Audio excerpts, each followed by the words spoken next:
Hey y'all, welcome back. It is spring, and you know what that means? It's finally time to get the boat out and get it going. So if you winterized your boat, probably right now in the springtime is when you're gonna get the boat out and start running it again and everything else like that. Depending on what you did, sorry, we have chickens everywhere. When some people winterize, they don't always do the lower unit oil. A lot of times they'll change the oil, you know, if it's a 4-stroke, or, you know, treat the fuel, things like that. With an outboard, there's not much really you have to do. I mean, you know, store it in the down position, make sure all the water's out of it. A lot of people change the oil, run some stabilizer through it, and that's about it. And to be honest, here in Texas, I don't really, I don't winterize because I don't really put the boat away. I use the boat at least once a month during the winter time. So it's constantly being used. And if it is gonna freeze, then, you know, I'm gonna just make sure the motor's in the down position, the live wells are empty, things like that. But in the springtime, it is, this is the perfect time to change your lower unit fluid. This is something that most people neglect, and it's very important to check, because a lot of times people will get leaks in the lower unit, and then you have water in your fluid, and obviously that's really bad. For the gears and everything else in there, because that is the main thing that you rely on when you're out of there. So today, what we're gonna do, we're gonna change this fluid, and I'm gonna show you how easy it is, so it doesn't have to be neglected anymore. Okay, so the people at Mercury actually make this pretty easy. Well, Quicksilver, same thing essentially. They make this kit. It comes with the pump and all, so it doesn't get all messy. I bought an extra quart because it takes just over a quart of gear lube. And then the only tool you'll need is a big flathead screwdriver. Oh, and your drain pan. All right, so I like to tilt the motor up just a little bit, mainly so I can get this underneath it, and it just makes it a little bit easier to get to the drain. So you have two fittings on it. You have the drain and the fill, which is down here on the bottom, and then up here you have the vent. Now a lot of people would think, hey, that's where I refill it, but it's not. So what they used to do, or what people used to do, is they would sell it in something similar to this, but it had just a long skinny snout on it. You just shoved it up there and squeezed till it came out the top. Well, when you pulled it back out, that created a huge mess and you'd lose a lot of fluid. So the geniuses that are way smarter than me came up with this little pump system, which makes it really easy to put the fluid in there. Basically, you just it screws on the actual bottle itself, and you just pump it until it comes out the vent up here up top. You put the vent plug back in, and then when you take the pump out on the bottom, nothing, or only a little bit comes out because there's no air getting into the top. So let's go ahead and set you up, and we'll get started pulling this apart. All right, I actually grabbed a much bigger screwdriver because the end that I had wasn't quite big enough to fit in there. There we go.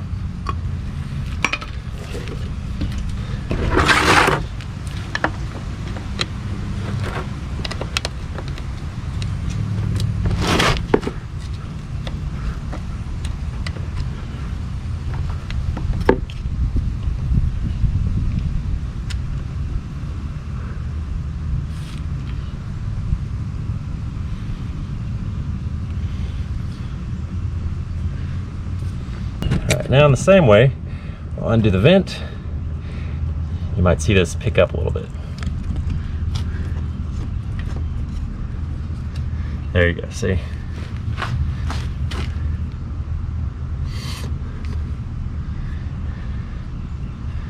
You also have these washers. Make sure you don't lose them, and make sure they're in good shape too. These are pretty good, so we're gonna go ahead and reuse them. That fluid has a nice good color to it. There's no milkiness or anything. So that means no water is getting into the system.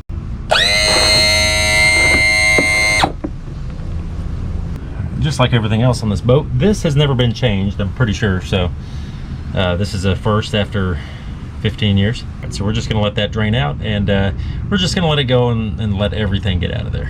One thing also I'd recommend doing, if you're doing this in the colder weather, start the engine on the hose or something and let it warm up, just to get this gear fluid all nice and warm. It's actually 92 degrees here in the beginning of April here in Texas, so it's not The fluid being warm really isn't a problem right now, but if you're in a colder climate where it's 40-50 degrees, I just recommend running it for a little bit. It'll speed up the process of all the oil coming out. All right, that looks like it's going to be just about as much as we're going to get. I do kind of like to make it even, the lower unit, and maybe tilt it back just a little bit after being sloped down, just to get as much out of there as I can.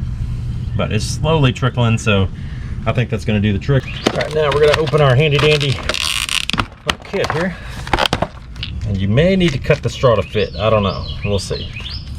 Oh, nope, it fits perfect. All right, now this is just going to thread on, just like your plug would thread.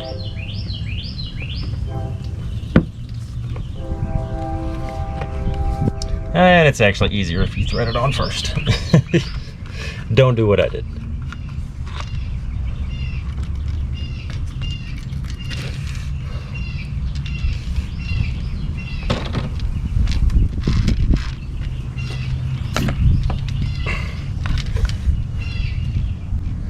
All right, so we'll thread it on.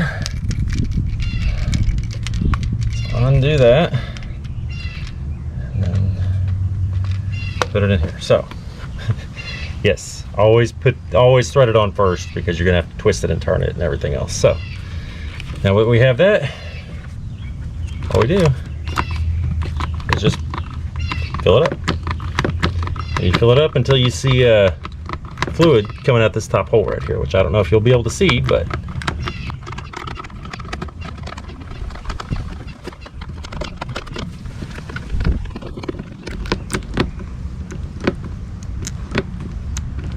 all right, it's coming out the top,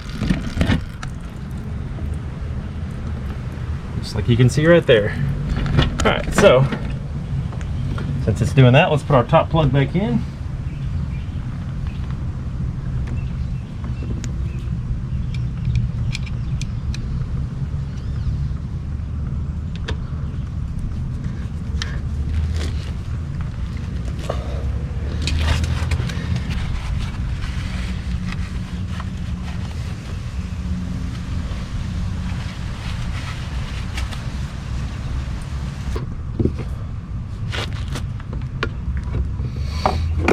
And you are going to lose a little bit of fluid here and there. That's just how it goes. But then just thread this out and be ready with your plug right here.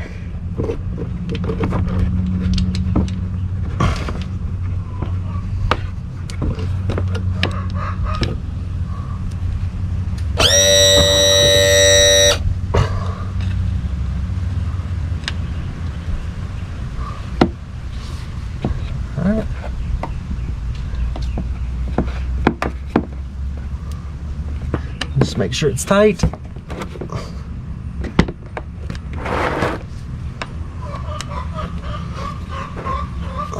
And that is all. We're done. That took this video, and this video is going to be real fast, but in real life that maybe took 10 minutes, and most of that was letting the oil drain out. All right, so monitor after you're done, just to make sure you don't have any leaks or anything like that, because if you do, then you might need to replace the seal right there. And that's very important that you do before you put it in the water, because this is submerged all the time and you don't want water in your gear case. All right, y'all, so that was super easy. There's no reason now not to change your gear case fluid, just because it's a very vital part of how your boat runs. And I was wrong. I said it took about a quart. It actually takes less, so I still have about I don't know, about 11 ounces left in this 32-ounce bottle. So I hope you found this video useful, and maybe it'll give you that confidence you need just to get out there and tackle it yourself. This kit was 30 bucks, I think.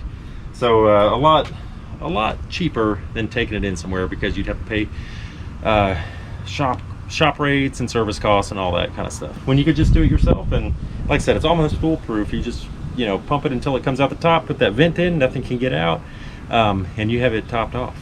Hey, if y'all like this video, give it a thumbs up. And it's also springtime here in Texas, which means white bass season. So we're gonna get out there and see what we can do. We're gonna be running this boat a lot. We already have. We took it to Somerville. I'll probably explain that in another video, but I started out recording, but it got so windy, we didn't catch anything, and ended up I didn't record the whole trip. So anyway, I'll talk about that later in another video. But we're gonna hopefully have some more trips coming up where we actually catch fish. Anyway, thanks again for tagging along, and we'll see y'all soon.